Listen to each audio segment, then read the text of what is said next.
So if you cool it a little bit, the nitrous oxides can be reduced, and that's one thing the EPA said, you got to get these nitrous oxides down.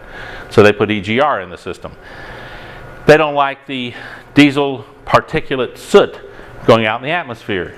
So they said, okay, what are we going to do with these guys? We're going to put a diesel particulate filter in the exhaust system, a DPF. So now we got this big filter in the exhaust. And they said, well, we're still getting a little bit too much nitrous oxide and sulfur oxides and things out of the engine, so we're going to put a catalytic converter on the engine so that we can trap these gases, we can neutralize them and have a clean exhaust.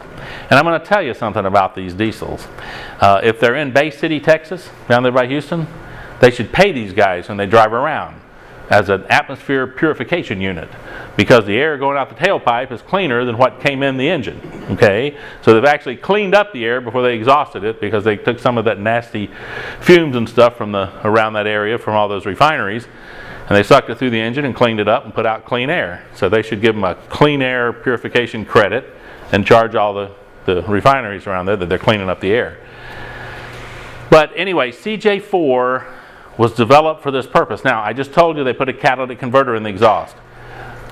So what they're worried about is carryover of phosphorus and zinc, because if you think about it, this phosphorus and zinc, it's not going to burn in that catalytic converter. It's going to plug it up, is what it's going to do. Now, what's hokey about this, honestly, is that if you look at the volatility rates of petroleum versus the volatility rates of synthetic, especially AMSOIL synthetic, or even the mobile Delvac synthetic, these real chemical synthetics, our volatility rates are so low that we don't have any carryover. But there are some of the diesel oils that their volatility would be high enough that they'd be literally carrying over into the exhaust because of the fumes, right? If it gets volatile and it makes fumes, those fumes are in the engine, right?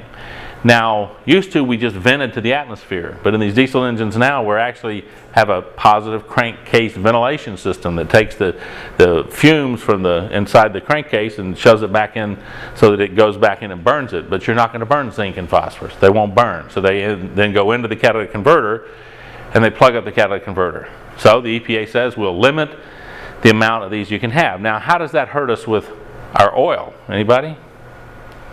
What do you think? Yeah, those are our principal anti-wear additives. This is where our zinc, got a big name, zinc dithiophosphate, okay? That stuff we put in there for anti-wear and also to raise the TBN, because as that zinc molecule is broken apart and it releases the phosphate is a basic, right? So the TBN is held up by the destruction of the anti-wear additive. Neat system, okay? But if you lower that, now you got two problems. One is, well, am I going to really be able to provide the same kind of anti-wear, especially under severe duty?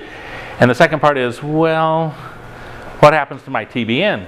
Now, if you remember when our first CJ4 oils came out, they had an 8.8 TBN. What's a TBN that we're used to in these oils? 12. Around a 12 TBN, so dropping to an 8.8 was a real hit. And it was taken because they had to get the zinc and phosphorus down, and they had not really come up chemically with a way to offset that well. Now it's up above 10, it's 10.5 or something. And remember, TBN is very important to us for running oil an extended drain. If you're going to try to run oil more than 5,000, 7,000 miles, you got to have enough TBN so it doesn't disappear. Anybody remember the rule of thumb from oil analysis on when you should start to worry about your TBN? 3 or 4. Well, that's actually where you really should worry, but what they tell you in TBN is if TBN drops by half, you should try to determine why. Not that you're in any danger, but if it drops by half, if you start at 12 and it drops to 6 on your first oil sample, you might want to start looking to see, am I getting something which is causing some type of an acid into the oil? Am I getting either raw fuel or something that's causing that? And TBN of, they say as low as 2, Michael, which I don't agree with. Trust me, if your TBN's down around 3 or 4, it's time to change the oil. Okay, AMSOIL has a thing where they say it can go down to 2, and I guess chemically that's correct. It could go down to 2.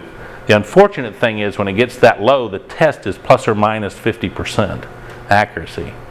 So if I'm at 2, I could be as low as 1, so I could be as high as 3. But since you don't know, because what happens is when you get down to those very low TBNs, there are some false indicators that make the test less accurate than when you're higher up.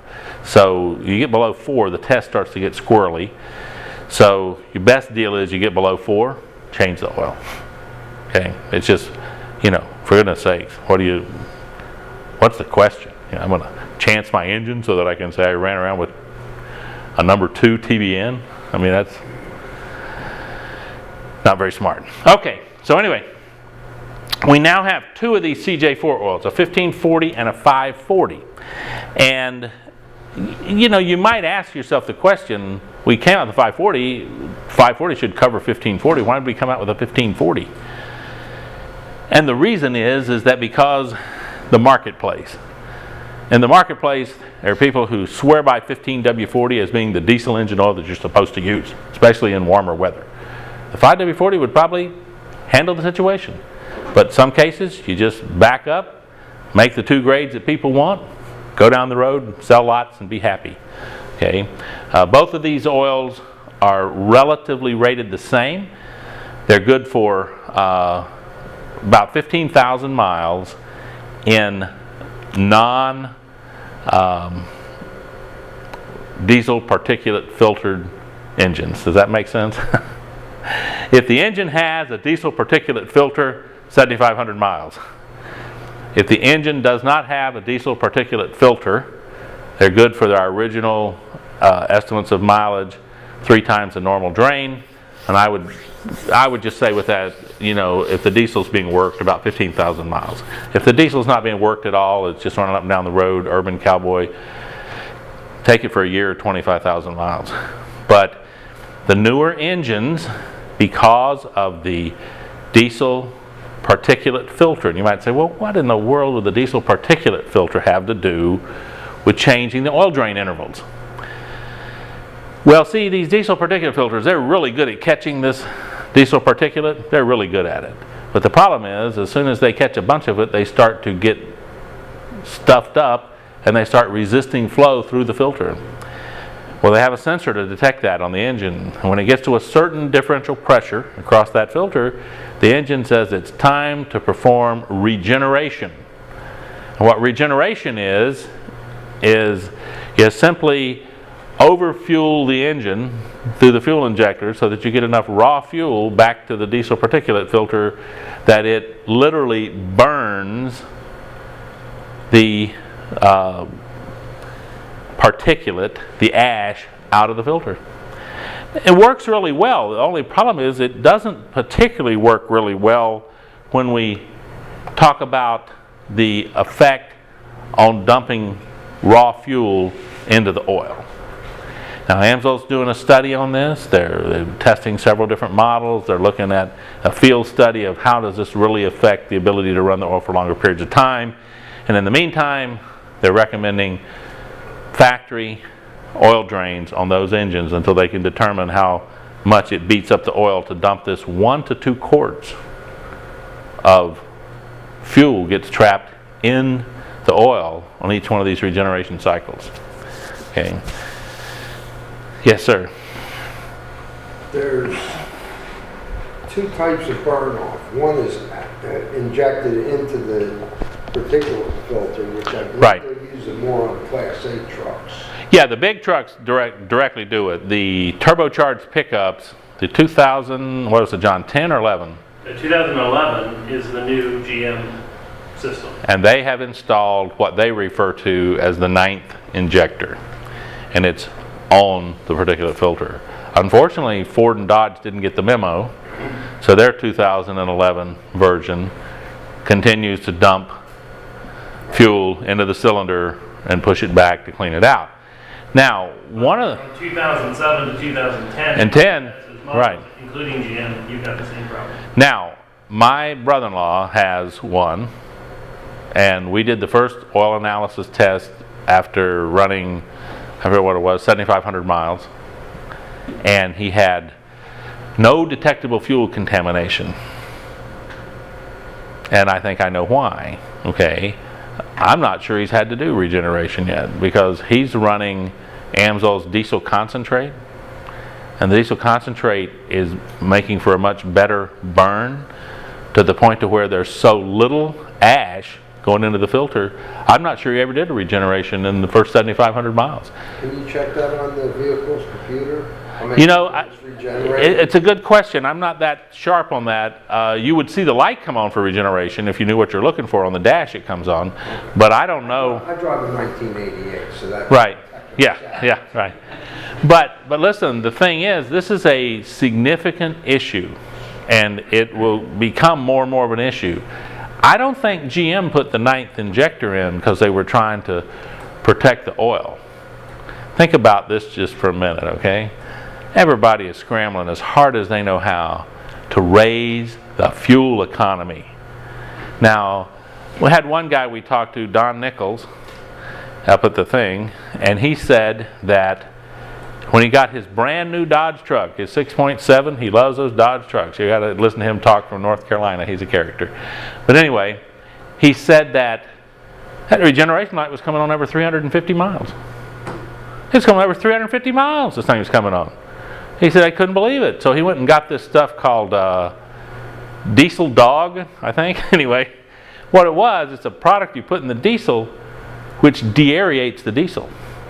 Because what he said was that he was pretty sure that his diesel he was buying was so full of air, it was aerated, that the injectors were very inefficient because this was a compressible fluid instead of being solid, so they're getting this lousy fuel spray on the injectors, and his burn was terrible. So he said he went and got this Diesel Dog and put it in, and his regeneration cycle went from about 350 miles to 3,500 miles, some ridiculous thing. Anyway, it really kicked it out. And I think this is the key to these trucks a little bit, is getting the most efficient burn possible to prevent having much particulate that has to be trapped in that particulate filter. Now they're still going to do it, those models 2007 to 2010. But here, think about this for just a minute. If I was even doing a regeneration cycle at 1,000 miles, and or even say 500 miles, and I'm using maybe a half a gallon or a gallon of diesel every time this thing is happening, I'm going to have an effect on my overall final fuel economy when I figure this out. And they're scrambling very hard on trying to get the fuel economy back up, because one of the things about 2 years ago, or maybe 3, all these diesel guys figured the way to sell these diesel trucks is by having the most torque and the most horsepower, enough that when the truck takes off to pull something, it pulls the house, you wrap a chain around the house, pulls it off the foundation, drag it down the road, right? But then it occurred to them that some people actually buy these trucks for work trucks, for God's sakes, and developing a twin turbo 6.4 liter Power Stroke diesel they got 12 miles per gallon was not addressing the market's demand for a work truck. So these guys all came out with these new bigger diesels. The Dodge came out with a 6.7 from the 5.9. And now everybody you can talk to is scrambling trying to find a used 5.9, because the 5.9s would give them 20, 22 miles per gallon. The 6.7 is a 15 mile per gallon truck. Okay, so there's also a 10% increase in fuel economy for the 2011 GM. Because they went to the new system. Right, GM has improved and done this in order to play the game by increasing their horsepower and their fuel efficiency at the same time, which is remarkable.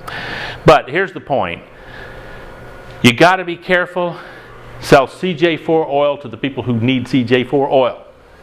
Don't sell CJ4 oil to the people who have an older diesel, because the CI4 Plus oil is a better oil for those older diesels. And the reason is, it's just jack full of zinc and phosphorus. 1,200 parts per million in there. I mean, it is a really robust oil.